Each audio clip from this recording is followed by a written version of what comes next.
감사드립니다.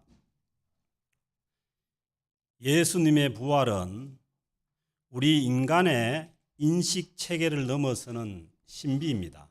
신비라는 것은 우리 머리로, 우리 인식 체계로 파악되지 않는 것이 신비입니다. 그렇지만은 예수님의 부활은 실제입니다. 그래서 우리의 부활도, 예수 그리스도 안에 있는 우리들의 부활도 신비이지만은 실제가 될 것으로 믿습니다. 주님 안에서 우리는 반드시 세상 끝날에 부활할 것입니다. 부활을 한다는 것은 단순히 죽었다가 다시 산다는 것이 아니죠. 죽었다가 무덤에 나흘 동안 있었던 나사로도 다시 살았지 않습니까? 그런데 나사로는 살았다가 어떻게 됐어요? 죽었습니다. 그래서 그런 것은 어떻게 보면 억울해요. 사람이 한 번 죽는 것도 억울한데 두 번이나 죽으니까 얼마나 힘들겠어요. 그래서 성경에 보면은 나인성 과부의 아들도 그렇고 또 회당장 야이로의 딸도 그렇고 죽었다가 산 사람은 있습니다. 그러나 예수님의 부활은 사람이 무덤에 죽었다가 사는 그런 것과는 소생과는 다른 것이죠. 그래서 우리 머리로 이해되지 않고 신비이지만은 그러나 예수 그리스도 안에 있는 우리도 반드시 부활하고 그 부활이 실제가 된다는 것입니다. 왜냐하면 예수님께서 부활하셔서 실제로 제자들 앞에서 나타나셨지 않습니까? 제자들이 눈으로 똑똑히 보았지 않습니까? 그리고 40일 동안 땅에 계시다가 하늘로 가셨지 않습니까? 그래서 주님의 부활은 어떤 상상 속의 개념 속에 있는 것이 아니고 실제로 있었다는 것입니다. 오늘 주신 본문은 예수님께서 부활하신 후에 세 번째 제자들에게 나타나신 장면을 보여주고 있습니다. 14절 말씀 보면은 이것은 예수께서 죽은 자 가운데서 살아나신 후에 세 번째로 제자들에게 나타나신 것이라. 예수님은 제자들에게 세 번째 나타나셨는데 첫 번째는 주님께서 부활하신 그날, 안식 후 첫날 주님께서 부활하신 그날 저녁에 이제 두려워서 떨고 있는 그 제자들이 모인 방에 두려우니까 문을 꽉꽉 쳐닫아 놓고 이제 그 안에 있었는데 예수님께서 그 문을 통과해서 제자들 앞에 나타나신 것입니다. 그게 첫 번째 나타나신 것이고, 그리고 그때 예수님께서 나타나실 때에 그 자리에 누가 없었냐면은 도마가 없었습니다. 도마가 없어서 도마가 없었다 하니까 칼이 없는 줄 알았는데 그게 아니고 토마스, 예수님 제자 중에 하나인 토마스가 이제 그 자리에 없었던 거죠.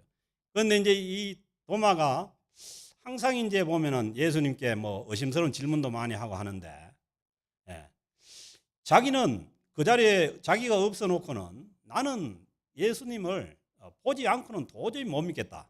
그렇게 막 때를 쓰니까 또 8일 후에 8일 후에 예수님께서 두 번째로 제자들을 찾아오신 거예요. 찾아오셔가지고 예수님께서 네 도저히 못 믿으면은 내 손에다가 네 손가락 한번 집어 넣어보고 내 여기 허리에 창자국에다가 네 주먹을 한번 집어 넣어보고 그렇게 해가지고 믿으라는 거예요. 그러면서 이제 그 믿는 자가 되라는 거예요. 그렇게 말씀하시고 이제 주님께서 이제 또 세 번째 나타나신 것이 오늘 갈릴리 호숫가에서 제자들에게 나타나신 것입니다.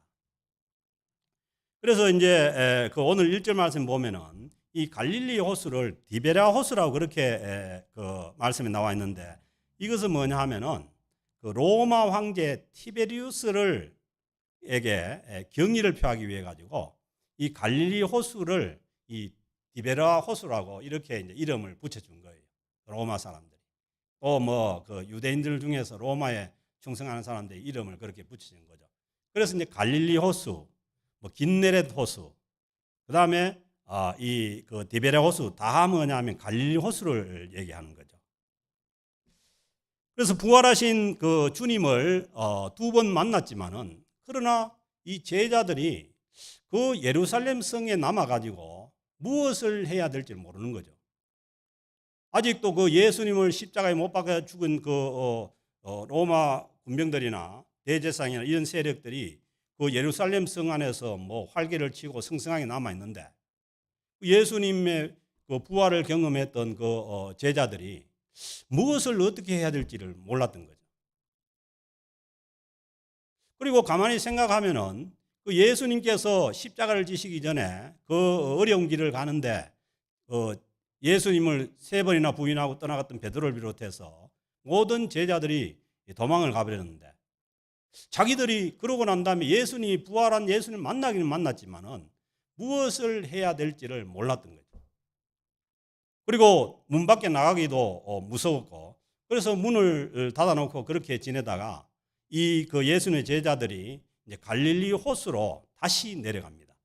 그 갈릴리는 뭐냐 하면은, 갈릴리 호수에서 베드로가 물고기 잡다가 주님께서 베드로를 불러서 그 주님의 제자로 따라 나섰잖아요. 그래 따라 나서 가지고 주님을 3년 반이나 따라다니다가 로마 예루살렘 성에 들어가면은 반드시 예수님이 큰 이적을 일으켜서 로마를 다 몰아내고, 그렇게 되면은 이제 그 전에 싸웠지 않습니까? 네가 우편에 가느냐 내가 우편에 가느냐 막 싸우고 어느 자리가 주어질지 그렇게 기대하고 올라갔는데, 예수님이 십자가에 못 박혀서 그냥 고난을 받으시고 죽어버리니까, 그리고 부활은 하셨지만은 예수님의 제자들이 뭘 할지를 모르는 거죠. 그래서 이제 뭐 거기 왜냐하면은 그 군사들이 그 살벌하게 있는 그 예루살렘 성에 있을 수도 없고, 그래서 이제 다시 자기네가 물고기 잡던 고향인 그 갈릴리로 다시 이제 내려간 거죠. 그래서 이제 어떻게 보면은 시골에서 출세하려고 담보찜을 사가지고 참 서울로 올라갔다가 서울에 가보니까 뭐 아는 데가 있나 뭐 잠잘 데가 있나 해가지고 다시 보따리를 싸가지고 고향으로 내려온 이 낙향을 한 그런 신세죠.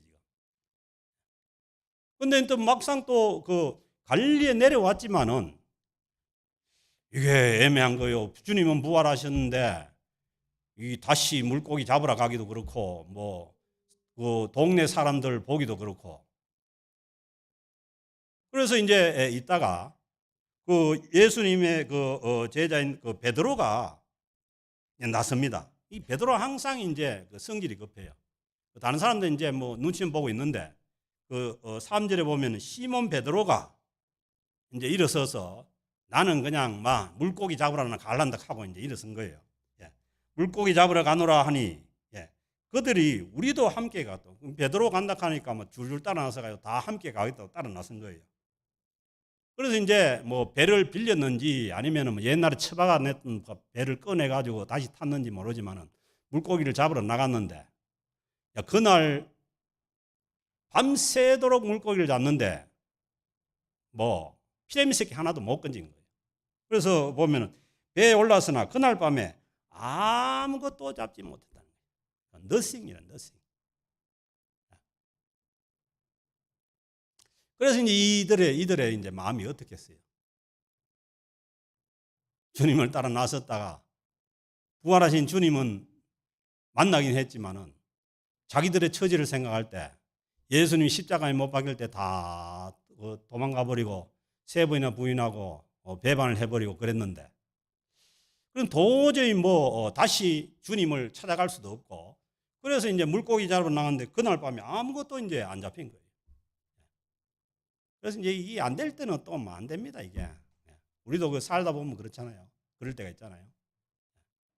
안 될 때는 뭐 뒤로 넘어져도 코가 깨지고 그러잖아요. 그래서 이제 그렇게 물고기를 잡고 있는데, 그 4절에 보면 날이 새어갈 때, 이제 날이 이제 밤새도록 잡은 밤새도록. 어떻게 보면 이 사람들이 물고기를 잡았다기보다는 그 배 위에서 신세 한탄을 했지 않겠나 이렇게 생각해요. 우리가 도대체 이게 지금 뭐 어디로 가야 될지도 모르고 뭘 해야 될지도 모르고.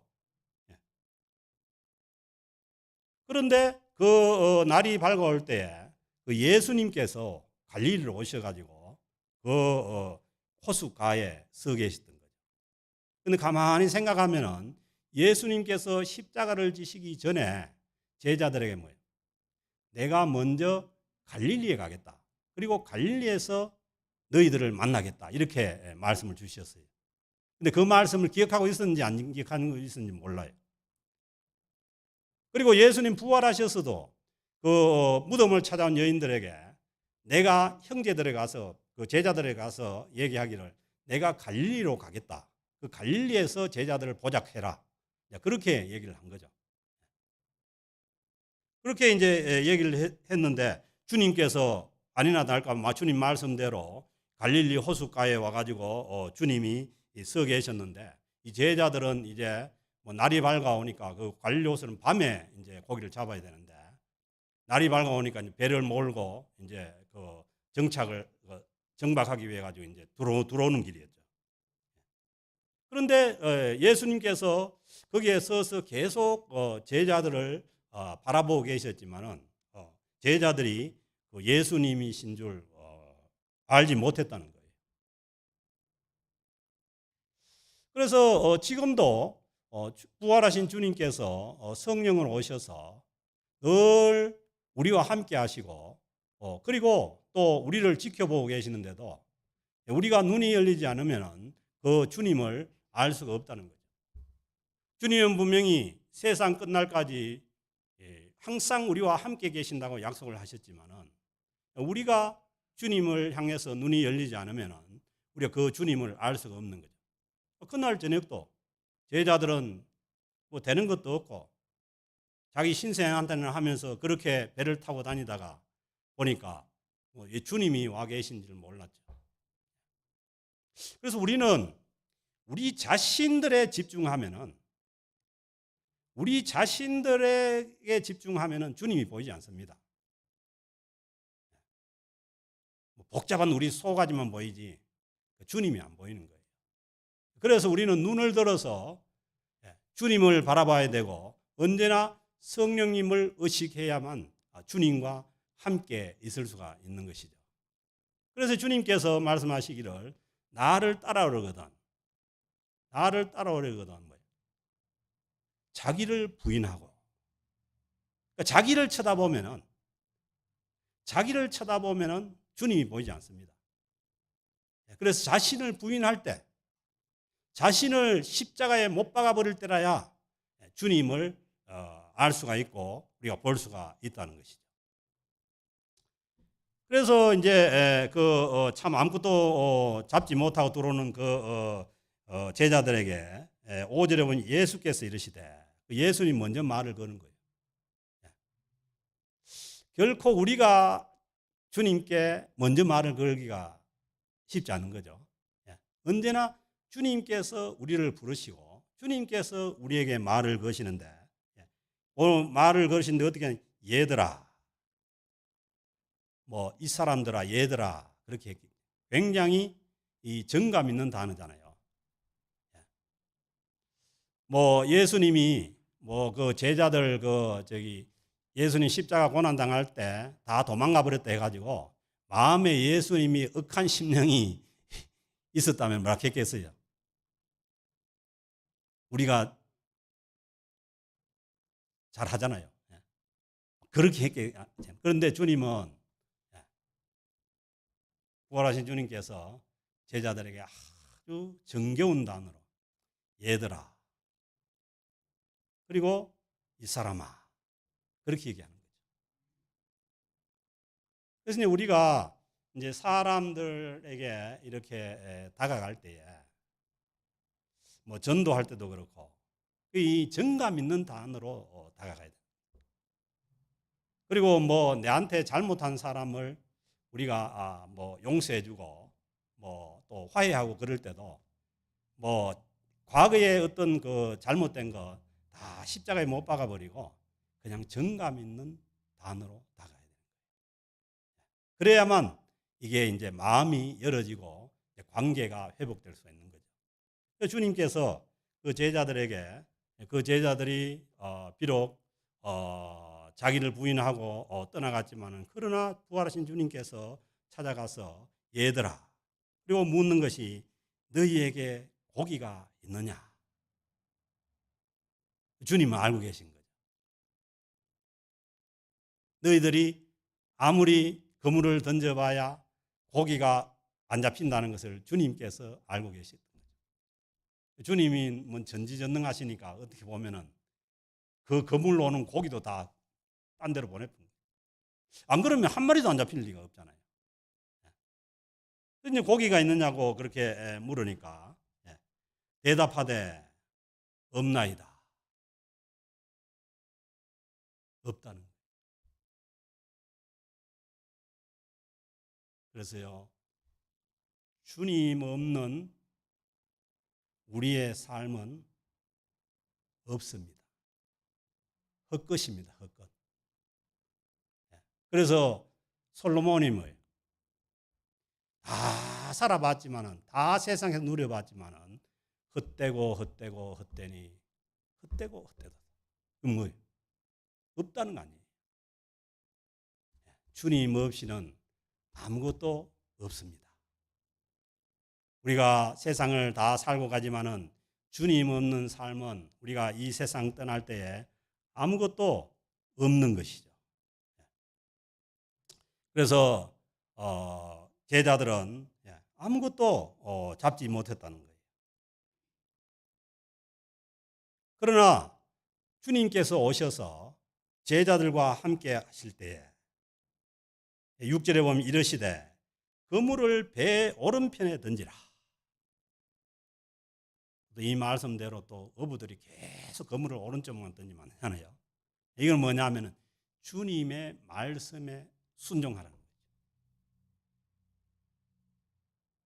주님께서 우리와 함께 하시고 주님의 말씀에 순종할 때에 오늘 이 말씀 보면은 그리하면은 잡으리라 하시니. 아멘. 이 사람들은 이제 어부니까 물고기를 잡았겠지만은 우리는 우리 인생 가운데 주님께서 뭘 잡게 하실지 몰라요. 그러나 주님께서 말씀하시는 대로 주님의 말씀에 순종할 때라야 우리는 없는 것이 아니고 헛된 것이 아니고 주님께서 주시는 것들을 잡을 수가 있는 줄로 믿습니다. 그래서 우리 인생 가운데 우리가 이 세상 사람들과 같이 뭘 잡으려고 하는 것이 아니라 주님께서 말씀하시는 대로 주님께서 잡으라고 하신 것을 잡으면 됩니다.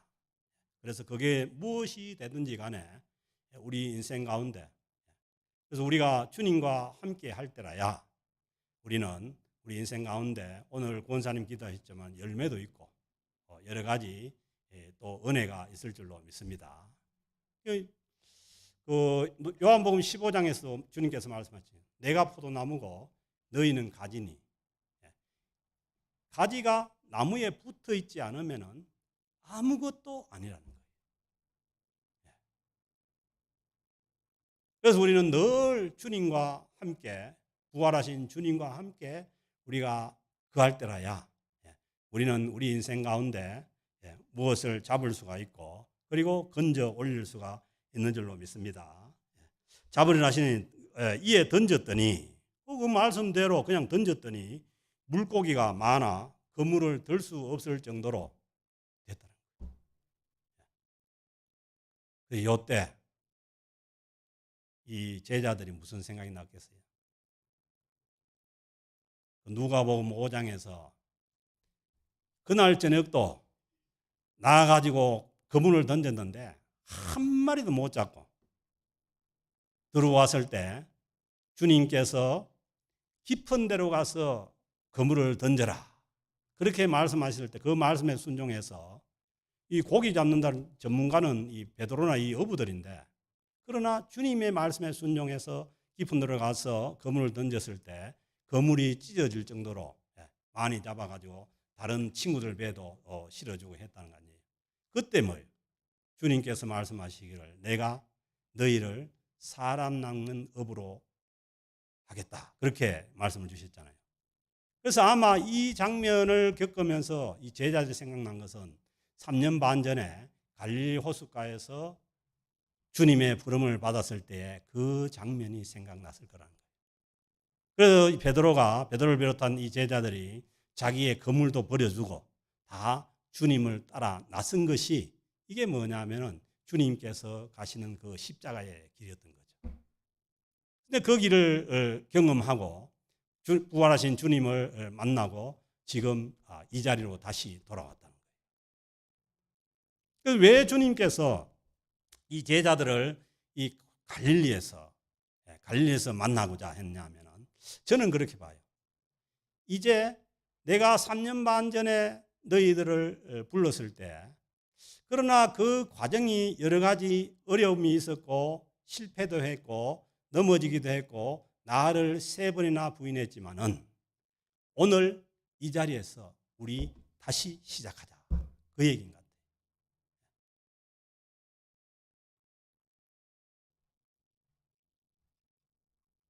그래서 물고기가 그렇게 많아지니까 옆에 있던 사도 요한이 그 예수께서 사랑하시는 그 제자가 베드로에게 이르되 예수님의 사랑을 자칭 가장 많이 받았던 제자가 사도 요한인데 뭐 아무튼 이제 사랑하면은 보이는 거예요.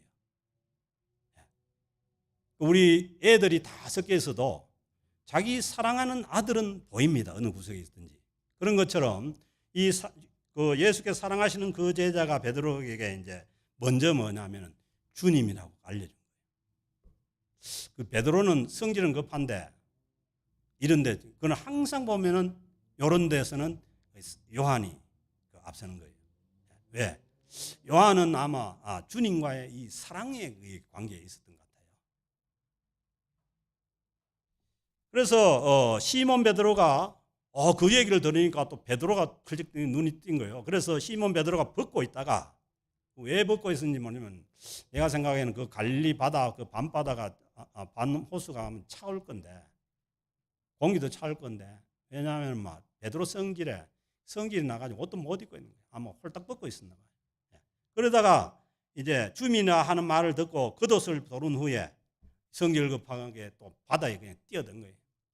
그 주님이 계신 곳하고 한 100m 떨어졌는데 뭐 헤엄을 쳐서 갔는지 뭐 누워서 갔는지 어떻게 모르면 그렇게 이제 간 거예요. 그리고 다른 제자들은 육지에서 거리가 불과 한 50칸전 되므로 육지에서 한 100m 떨어졌는데 다른 제자들은 작은 배를 타고 이제 물고기든 그물을 끌고 이제 주님이 계신 곳으로 그렇게 간 거죠. 그래서 뭐 육체적으로도 지칠 대로 지쳤고 뭐 멘탈도 뭐 말할 것이 없죠. 이미 주님의 십자가 앞에서 멘탈이 다 깨져버렸고 부활하신 주님을 만났지만은 면목이 없는 거죠. 자기네들. 그래서 이제 주님을 만나는 것도 이게 힘든 거예요. 그렇지만은 주님께서 갈릴리로 찾아오셔서 얘들아 하고 불렀으니까 이제 안 갈 수도 없고 이제 육지로 이제 올라와서 주님께로 가 보니까 그 육지에 숯불이 피어져 있습니다. 숯불 하면은 또 베드로는 깜짝 놀랍니다. 왜냐하면 요 숯불이라는 단어가 유일하게 성경에 나오는 같은 단어가 뭐냐면 베드로가 예수님을 3번 부인할 때 불 쬐고 있었던 그 단어가 요 숯불 단어예요. 베드로 마음이 얼마나 힘들었겠어요. 그래서 이제 그 숯불이 있고 그 위에 이제 생선도 놓여 있고 떡도 있더라. 그래서 뭐 베드로는 뭐 배는 고프긴 하지만은 도저히 주님을 볼 면목도 없고 또 그 숯불을 쳐다볼 그런 면목도 없는 거죠. 그래서 뭐 한숨 푹 쉬면서 땅만 쳐다보고 또 뭐 고개 들면 저 먼 산을 쳐다보고 이제 그렇게 있었겠죠. 그런데 주님께서 10절에 예수께서 이르시되 지금 잡은 생선을 좀 가져오너라. 그렇게 얘기하는 거예요. 그래서 우리가 뭐예요? 사람이 싫으면은 뭐 그 사람이 주는 음식을 먹고 싶겠어요? 근데 이건 뭐냐 하면은 주님께서 제자들을 받아들인다는 이 말 아닙니까? 제자들이 잡은 고기를 가져와서 주님도 같이 드시겠다는 것은 얘들아 불러서 그래도 나는 지금 너희들을 받아들이고 있다 이런 마음을 전하는 거 아니에요. 이 음식으로. 그래서 이제 우리가 사람을 이 만문을 열기 위해서는 이제 부드러운 그런 그 접근을 말로 접근을 해야 되고 그 다음에 좋은 게 이제 음식이에요. 왜냐하면은 싫은 사람하고는 음식 잘 안 먹거든. 근데 같이 먹으면은 서로 마음이 열리게 돼 있어요. 주님께서 생선을 가져오라 하시니 시몬 베드로가 올라가서 시몬 베드로가 뭐 항상 이제 뭐 동작은 빠릅니다. 빨리 올라가 가지고 또 뭐 거기에 있으려고 하니까 뭐 주님하고 있는 것도 불편하고 하니까 빨리 갔어. 이제 그물을 육지에 끌어 올리니 가득히 찬 큰 물고기가 153마리라. 여기서 나온 게 모나미 153 볼펜이 나왔습니다. 그 송삼석 장로라는 분이 그 1950년대 말인가 그때 이 그 모나미 그 화학 이 사업 절차를 놓고 하도 그 사업이 안 되고 하니까 기도원에 올라가 가지고 이 말씀을 본 거예요. 그래 가지고 모나미 그 하얀 데다가 153을 새겨 가지고 그래서 그렇다고는 누구도 장담할 수 없지만은 그 모나미 볼펜이 뭐 3억 개가 팔렸다나 뭐 그렇게 됐다. 그래서 아마 뭐 153 때문에 팔린 건 아니고 그만큼 뭐 하나님 앞에 절실하게 기도하고 노력을 했겠죠. 그래서 물고기가 153마리라 이같이 많으나 그물이 찌지 아니하였더라. 그래서 이제 주님께서 주시는 하나님께서 주시는 은혜나 하나님께서 주시는 그런 물질은 아무리 많아도 뭐 괜찮은 거예요. 그러나 우리 욕심에 의해서 거두어지는 것들은 이것은 뭐냐 하면은 결국은 뭐냐 하면은 우리를 어려운 대로 그렇게 가져가는 거죠. 그래서 뭐 주님이 이 세상 만물의 주인이시고 하나님이 우주의 주인이신데 뭐 우리에게 뭐 그렇지 않습니까? 로마서에도 말씀하셨습니까? 자기 아들을 하나밖에 없는 독생자 예수 그리스도를 아낌없이 내어주신 그 주님께서 무엇이든지 못 주겠냐는 거예요. 그렇지만은 우리의 욕심이나 아니면 우리의 어떤 그 욕망에 의해서 가져지는 것들하고는 다른 거죠. 주님께서 얼마든지 주시고자 하면은 뭐 한 번에도 주실 수 있는 주님이십니다. 그러면서 이제 주님께서 제자들 불러서 와서 조반을 먹으라. 아침을 주님께서 다 준비를 해놓으시고 이게 무슨 말입니까? 나는 아직도 여러분들을 사랑하고 있고 비록 여러분들이 나를 부인하고 뭐 사라졌더라도 나는 뭐냐면 아직도 이렇게 당신들을 사랑하고 있고 기대하고 있고 그렇다는 것을 지금 주님께서 보여주시는 거 아닙니까? 주님께서 여기에서 인류 구원의 대사역을 여기에서 출발을 합니다. 누구와 함께? 이미 실패해버리고 아무것도 없는 그 제자들과 함께 주님께서 인류 구원 사역을 이제 여기서부터 출발하는 거죠. 그러나 우리가 보기에는 아무것도 없는 것 같지만은 가장 중요한 것이 뭐냐 하면은 이 제자들의 자아가 깨어졌다는 거예요. 자기 일을 부인하게 됐다는 거죠. 이런 상황에서 어떻게 주님 앞에 내 자아를 내세울 수가 있고 나를 내세울 수가 있겠냐는 거예요. 그러니까 주님께서 사랑으로 다가올수록 더 몸둘 바를 모르는 거죠. 그래서 예수께서 와서 조반을 먹으라 하시니 제자들이 주님이신 줄 알고 그때서야 뭐예요? 제자들이 다 주님이신 줄 아는 거로 보세요. 주님이 내가 예수라고 얘기 안 해도 뭐예요? 다 아는 거예요. 서로 사랑의 관계가 회복되면은 다 하는 거예요. 그래서 아무도 당신이 누구냐 감히 묻는 자가 없더라는 거예요. 왜? 말이 필요 없다는 말이 필요 없다. 이미 뭐냐 하면은 주님이 누구고 내가 누구인지를 다 알아버린 거예요. 주님께서 오시는 사랑 가운데 오늘도 찬양했지 않습니까? 사랑이 주님께로부터 온다고. 지금 주님께서 점점 말로 음식으로 제자들에게 사랑으로 쫙 다가오는 거죠. 예수께서 손수 가셔서 주님께서 가셔가지고, 왜냐하면 제자들은 떡을 차려놨지만 먹을 면목이 없잖아요. 그러니까 예수님께서 가셔가지고 떡을 가져와가지고 또 그들에게 떡도 주고 생선도 주시고, 그래 막 그걸 또 받아 먹는 제자들은 안 그래도 막 고개도 못 드는데 이제 주님인지는 알겠는데 못 들 바를 모르는 거죠. 그렇게 했을 때에 주님과 제자들의 이 이제 관계가 완전히 회복된 거죠. 주님께서 뭐 설명을 할 필요도 없었고,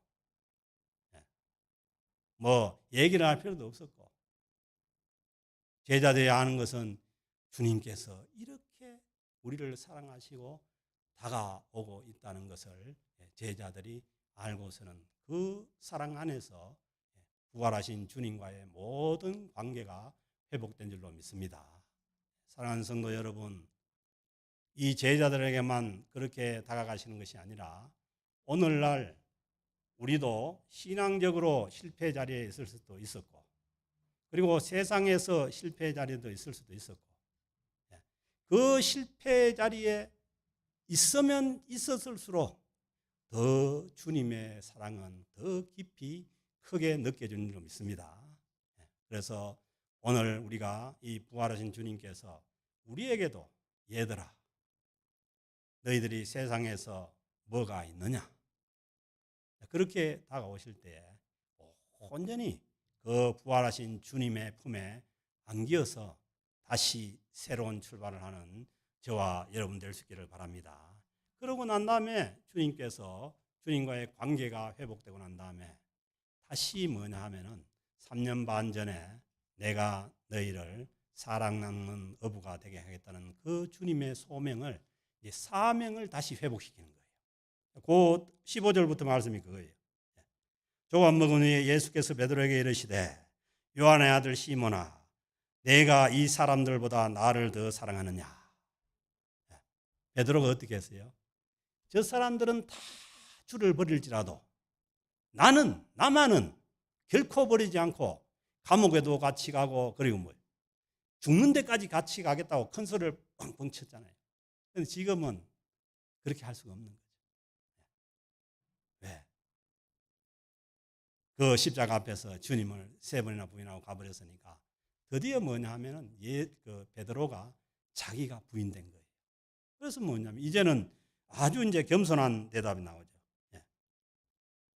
이르되 주님 그러하나이다. 내가 주님을 사랑하는 줄 주께서 아시나이다. 나는 잘 모르겠다는 거예요. 근데 누가 아느냐? 주님께서 아신다. 아멘. 우리도 그렇습니다. 우리 자신들에 대해서 뭐 내가 주님을 사랑한다고 해봤자 그건 뭐냐면 그냥 베드로의 결심과 같은 그 수준이고, 우리가 주님을 사랑할 수 있는 것은 먼저 주님의 다가오는 그 사랑을 우리가 받고 그 품에 안길 때라야 주님을 사랑할 수가 있는 것이죠. 그래서 그 주님께서 그러면은 내 어린 양을 먹이라. 그리고 사명을 다시 준 거예요. 또 두 번째 이르되 요한의 아들 시몬아, 내가 나를 사랑하냐 하시니 이르되 주님 그러하라이다. 내가 주님을 사랑한 줄 주님께서 아시나이다. 주님께서 아십니다. 아멘.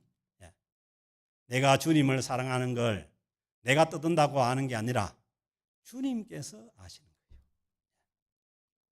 그리고 세 번째 이르시되 요한의 아들 시몬아, 내가 나를 사랑하느냐 하시니 주께서 세 번째 내가 나를 사랑하느냐 하심으로, 세 번에 걸린 거예요. 베드로가 주님을 모른다고 세 번 부인했지 않습니까? 주님이 한 번, 두 번, 세 번 그렇게 가니까 베드로가 그 다음에 보면 근심하여 이르되, 근심돼. 주님께서 이 정도에서는 나를 질책하는 얘기나 꾸짖는 얘기나 한마디 하실 때도 됐는데, 세 번까지 왔는데, 베드로 마음속에 이제 근심이 된 거죠. 근심하여 이르되, 주님 모든 것을 아시오매. 주님께서 모든 것을 아신다는 거예요. 아멘. 저와 여러분들의 모든 것을 주님께서 아신다는 거예요. 그러고도 주님은 음식을 준비하고 그리고 부드러운 말로 다가오신 거예요. 오늘 우리도 마찬가지입니다. 주님께서 알지 못하는 게 하나도 없어요. 저와 여러분들에 대해서 알지 못하는 건 하나도 없어요. 그래도 부활하신 주님께서 주님의 그 사랑으로 우리에게 다가오시는 줄로 믿습니다. 이 주님의 이 사랑의 품에 안길 때라야 우리는 다시 새로운 출발을 할 수가 있게 됩니다. 사랑하는 성도 여러분, 우리의 인생 가운데 그리고 또 우리 공동체 가운데 주님을 잊어버렸다면 지금도 애타는 마음으로 부활하셔서 저희들에게 다가오시는 이 주님의 품에서 우리는 다시 또 주님께서 우리에게 주어진 사명을 회복하고 그 사명을 위해서 일어설 수가 있는 줄로 믿습니다. 저도 이번에 성지순례 가면은 갈릴리 호숫가에서 다시 주님을 만나서 새로 일어서고자 하는 그런 소망이 있습니다. 여러분 기도해 주시기 바랍니다. 여러분들도 이 부활하신 주님과 함께 과거는 다 십자가에 못 박아버리고 제자들 그렇지 않습니까?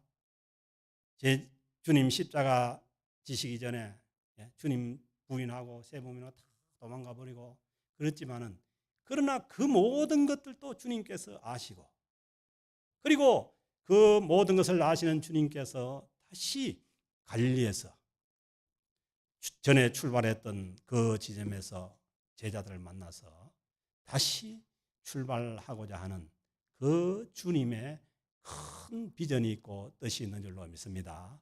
우리도 주님의 부활하신 부활주의를 또 우리가 지나가면서 다시 한 번 더 부활하신 그 주님의 사랑의 품에 안겨서 이 세상에서 우리가 감당해야 될 이 사명을 위해서 다시 또 새로운 출발이 있는 저와 여러분 될 수 있기를 주의 이름으로 축복합니다.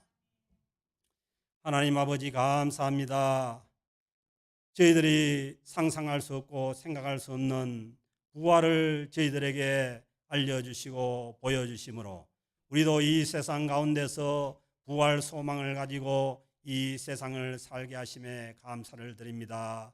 하나님 주님의 그 큰 사랑을 가지고 다가오신 부활하신 주님의 사랑이 저희들 심령 가운데도 전해지게 하시고 우리가 그 사랑의 품에 안겨서 다시 또 주님을 향해서 베드로가 겉옷을 입고 바다로 뛰어든 것처럼 다시 우리의 사명의 자리로 우리에게 맡겨진 모든 것을 감당하기 위해서 다시 또 일어서는 우리 모두가 될 수 있도록 성령님께서 이 자리에 역사하여 주옵소서. 그래서 부활하신 주님과 함께 새로운 삶을 시작하는 부활 후 첫째 주일이 될 수 있도록 하나님께서 역사하여 주옵소서.